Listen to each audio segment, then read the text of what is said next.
I'm Tim Odel. We're into vintage, go fast. We are in Lincolnton, North Carolina, right outside of Mooresville, Charlotte. We are in my shop right now, and the shop is Vice Unlimited. We do 2, 3, 4 big projects a year, it seems like. Mostly it's word of mouth, customer-wise, but we're, definitely stay busy, for sure.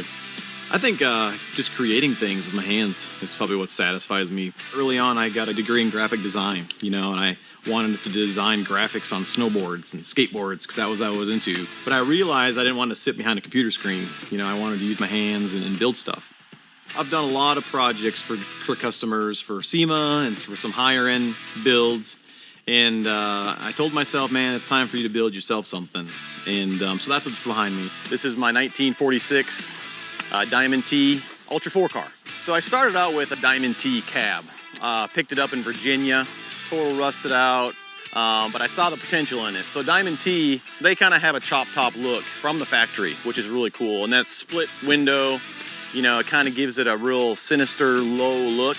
So that's why I, decided to go with this particular cab. So starting at the front of the truck here, you got some cool truck light LED headlights. Set of 40-inch Nitto trail grapplers. A great off-road tire, also a great road tire too. I'll be able to drive it to the beach, to a car show, or bomb through the desert. That's kind of the purpose of it. So those tires work great for that.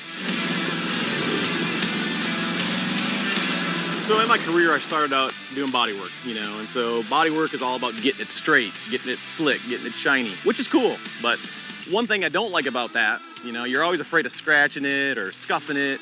And so I kind of have gravitated more towards the patina look. The patina is something you can use, you can drive it, you can scratch it, you can chip it, people can lean on it, they can look at it doesn't matter. It's just something you can totally interact with. And when you throw new parts with it and you kind of make it a real racy looking thing, it really contrasts, and you see the difference between new and old, and it kind of, in my opinion, really gives it a really cool look.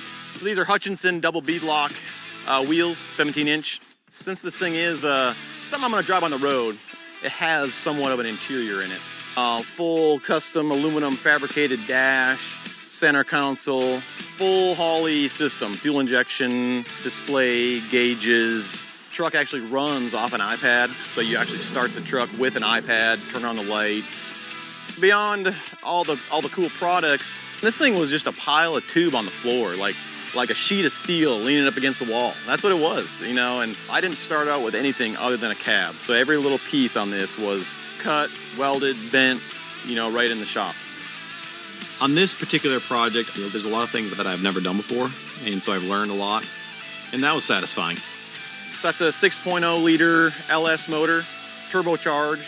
It's a mid-engine car, engine's in the back. So that rear end is actually flipped over, upside down. So that makes it a high pinion axle, so to help compensate for the rear end being flipped over.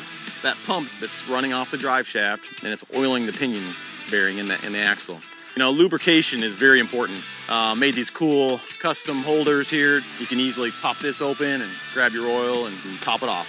I think design and having an eye is important, but I think deep down, if you want to do this, you have to have a passion for it, and then I think it'll happen for you. But you just got to want to do it, Being excited about what you're working on and using your hands, that's success.